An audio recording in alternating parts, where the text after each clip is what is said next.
Hello Sagittarius and Moon Rising and Venus signs. Kamusta kayo? Sana po ay nasa mabuti kayong kalagayan.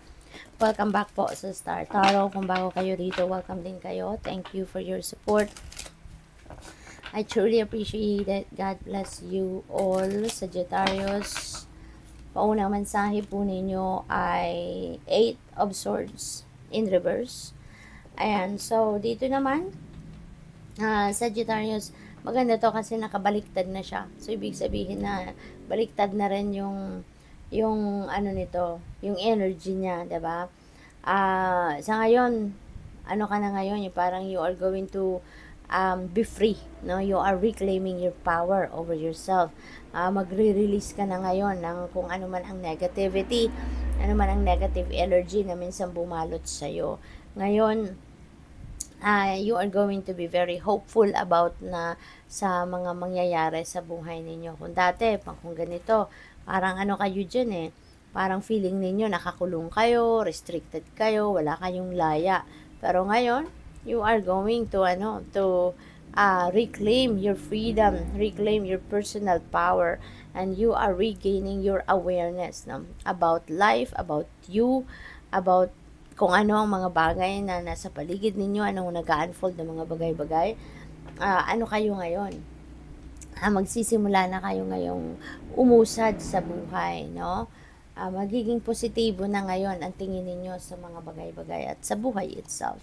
We have the Lovers in reverse. Ayan. So, pwedeng merong conflict dito between you and your person, no? Baka merong ganong ganap ang iba sa inyo rito. May imbalance na nangyayari sa buhay ninyo, lalo-lalo na sa nagmamanifest yun sa inyong relationship, kung meron na kayong relationship. So, pwedeng meron dito mga trust issues, no? Sa person ninyo. Baka meron kayong mga bad choices sa ngayon at maaaring yun ang naging dahilan ng hindi ninyo pagkakaintindihan ng inyong person.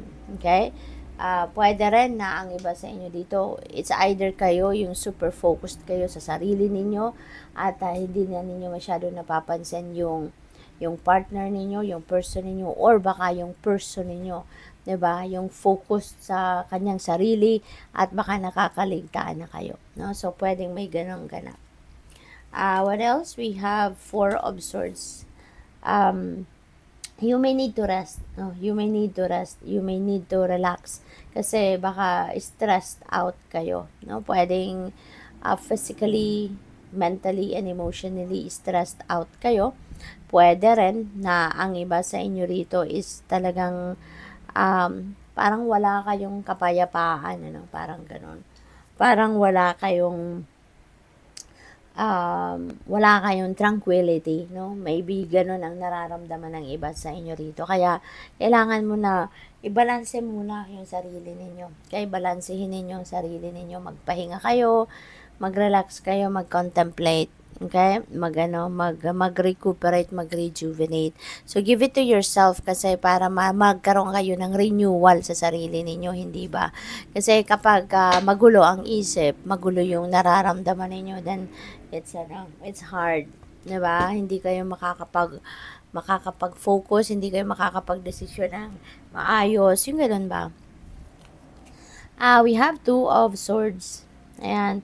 Si 2 of Swords, decision making, no? Kaya siguro pwede rin na naguguluhan kayo, kaya kailangan ninyo na magpahinga muna, kailangan ninyo na mag-solitude para makapagmuni-muni kayo of kung ano ang dapat ninyong gawin. Okay? Kasi yung 2 of Swords, decision making, and maybe you can't make a decision yet. Diba? You can't make a decision yet kasi yun nga, yung parang magulo ang isip ninyo. Pwede rin na baka sa dami ng impormasyon na hawak ninyo, sa dami ng detalye na hawak ninyo, kaya nalilito kayo. Or pwede rin na talagang sadyang magulo lang ang isip ninyo, kaya hindi kayo makapag-desisyon. So, pwedeng ganun ang ganap dyan. What else? We have the Chariot. Ayan. So, this is travel, no? Ang iba siguro sa inyo is going to travel. Pwedeng yung decision na yan is related to travel. Pwedeng ganon. But this is also success. No? Merong success na naghihintay din sa inyo. Pwedeng tagumpayan sa kung ano man endeavor ninyo. mga ventures na ginawa ninyo, sinimulan ninyo, or pwedeng mga, pwedeng mga tagumpay ito sa pagharap sa hamon ng buhay, no? So, pwedeng may ganap dito for some of you. So, this is about willpower din, no? Papaandarin nyo sa ngayon. Siguro, yung inyong willpower, papaandarin ninyo ngayon yung inyong determinasyon, pwedeng ganon. So, pwedeng meron kayong aasikasuhing iba muna, kaya isinasantabi muna ninyo kung ano man yung decision making na kailangan ninyong gawin. So, pwedeng ito yung pinaprioritize ninyo, no? So, yun lang din naman na na-pick up ko.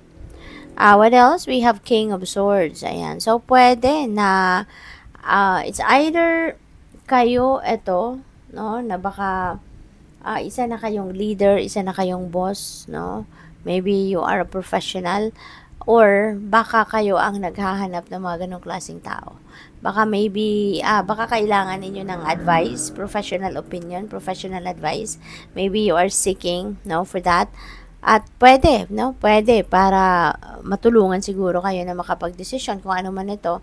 So, baka lalapit kayo sa katulad ni King of Swords para makahingi ng professional opinion na merong expertise, no, doon sa kung ano man ang problema dito na kailangan ninyong pagdesisyonan. So, pwedeng ganon. Kasi siya, yung maaaring makabigay sa iyo ng mental clarity. Siya yung makapagbigay sa inyo ng clear direction kung ano ang dapat ninyong desisyon na gagawin na makakabuti sa iyo.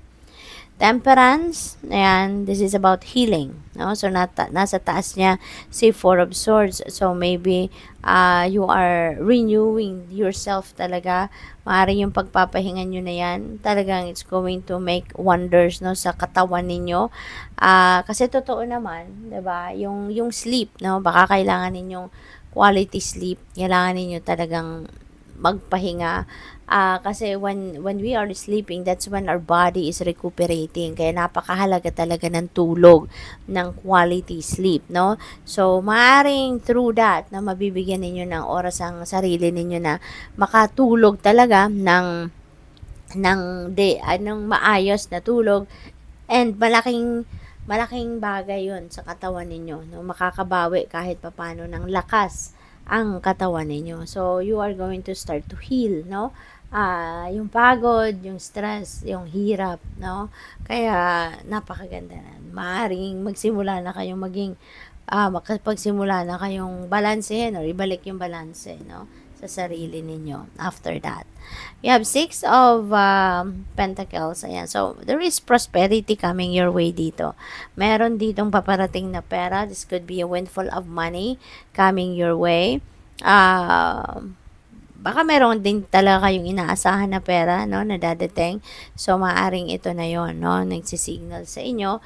Possible din na hindi ninyo ito alam, no? At baka ang iba kasi sa inyo, baka merong pangangailangan ngayon sa pera. So, rest assured, no, that there is financial support coming your way. Good luck. Thank you for watching. Love and light. Namaste.